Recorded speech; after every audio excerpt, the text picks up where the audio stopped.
Hello, everybody, and thank you for tuning in to the Liberty Report. With me today is Daniel McAdams. Daniel, nice to see you. Good morning, Dr. Paul.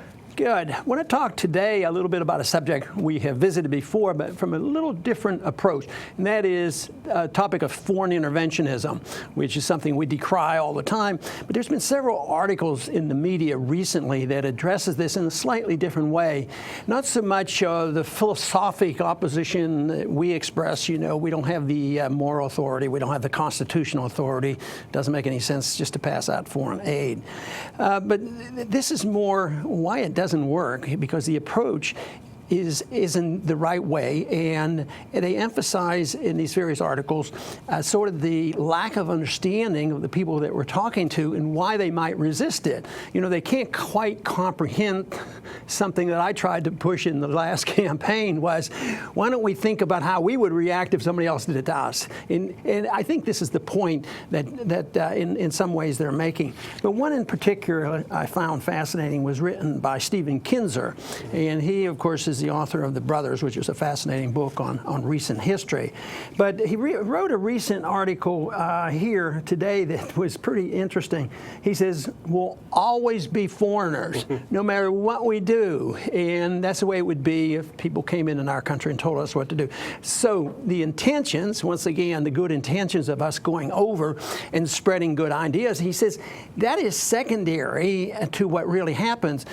The people we have go over there, you know, under the best intention, they might have a decent idea, but it's irrelevant because the people are going to resist, and it becomes secondary to the whole issue of us invading, not in the military sense, but invading their country in a cultural sense, in a religious sense, and all of a sudden that builds up resistance. So I think this is the problem we face that I actually believe will always be the foreigners.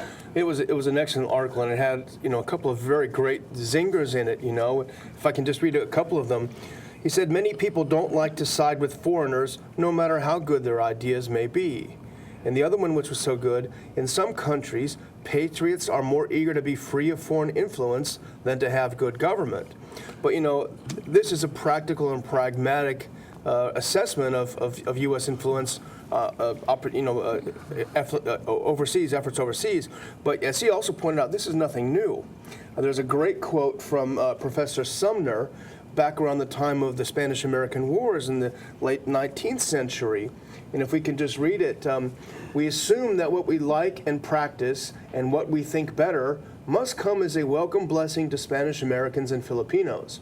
This is grossly and obviously untrue. They hate our ways. They are hostile to our ideas. Our religion, language, institutions, and manners offend them. They like their own ways, and if we appear amongst them as rulers, there will be social discord.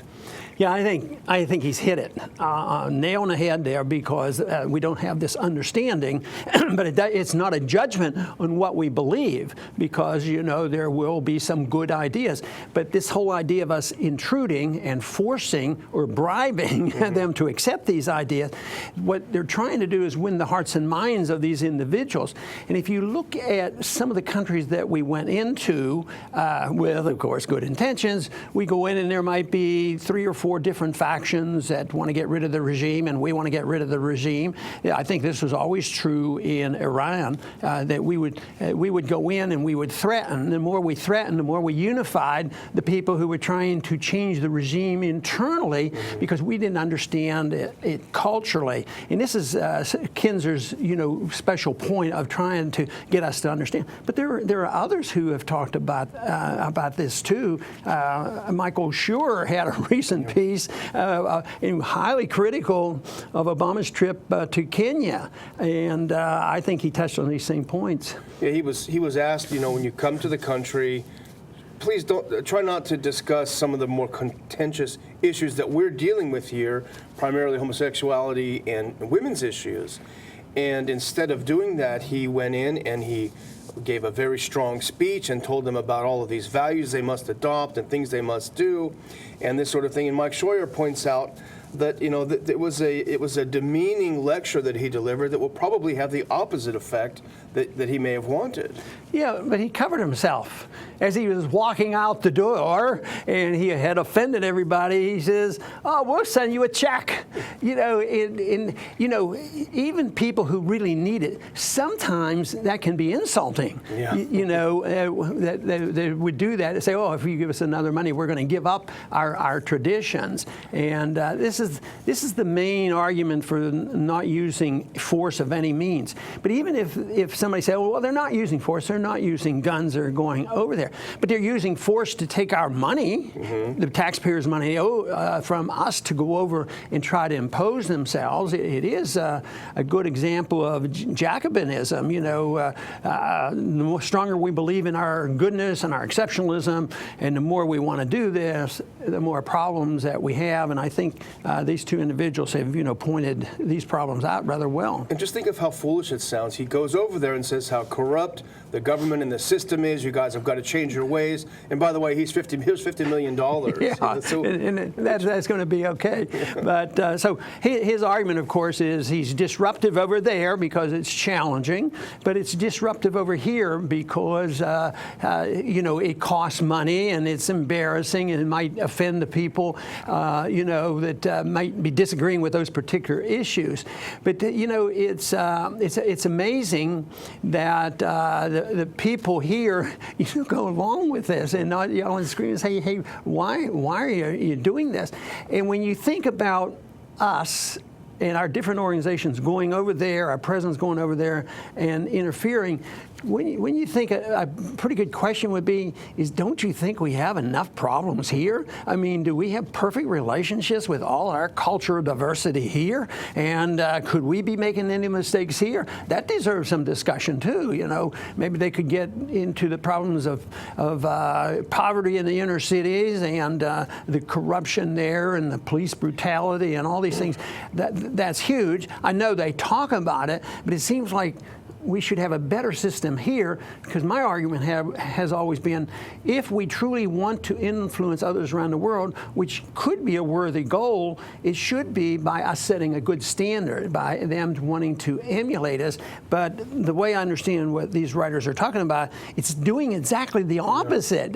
Even when there may be somebody leaning in our direction, the fact that this is identified as intrusive Americans, they're going to get their dander up and probably have more resistance. Yeah, I mean, I don't think there are many people here in the U.S. that think that someone should be in prison for 14 years just for being homosexual.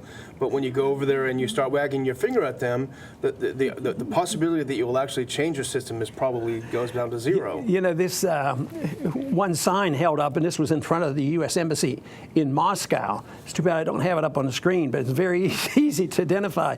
And this is, once again, is from Kinzer. It's and this is a Russian student, young person holding up. He says, "We didn't ask the U.S. to fight for our rights. Go home."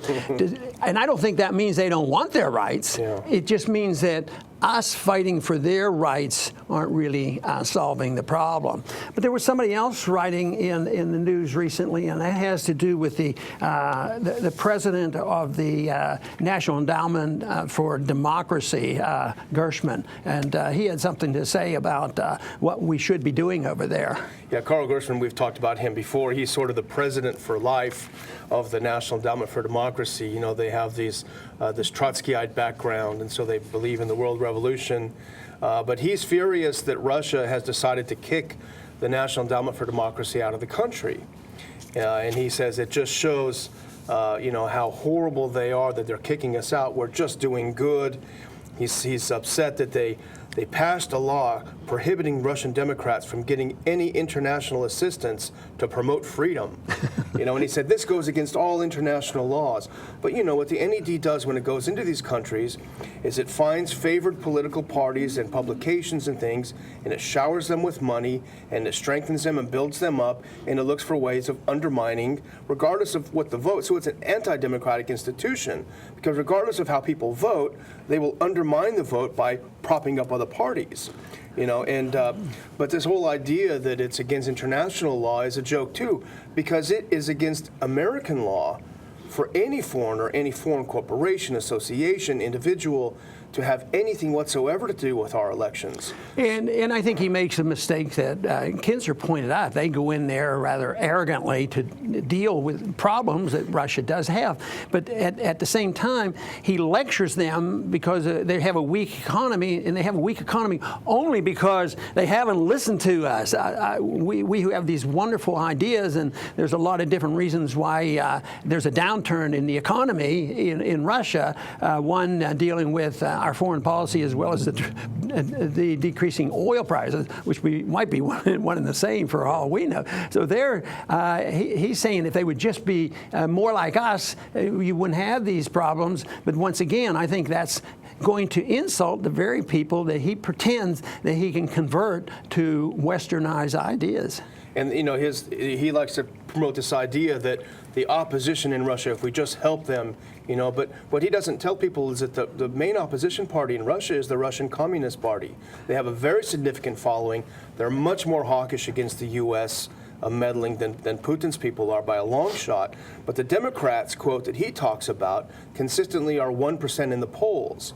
So if you're pro-democracy, you can't say that this guy with 1% deserves to be in the ruling party.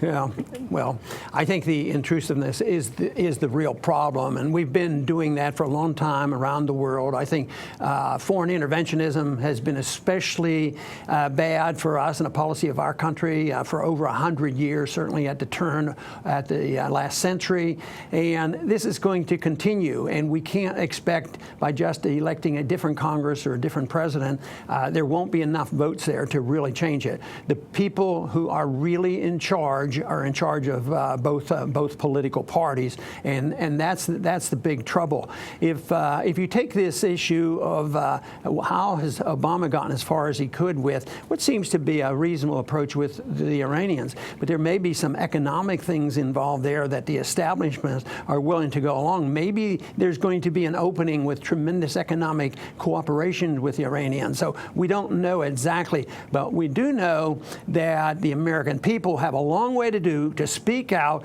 understand, and defend what is a more constitutional foreign policy and a more sensible one. And according to these gentlemen, it would be much more practical because we're not getting very far with what we're doing. We're actually supporting the enemies they're trying to change because they don't understand their culture, their religion, or the various things. And you can't change that by our force and our intimidation. So I think the answer for this is non-intervention, and that does not mean isolationism. It means treating people fairly and being friends with all countries and staying out of entangling alliances. That would go a long way to help us influence the world in a positive way as long as we set a good standard. I want to thank everybody for tuning in today to the Liberty Report, and please come back soon.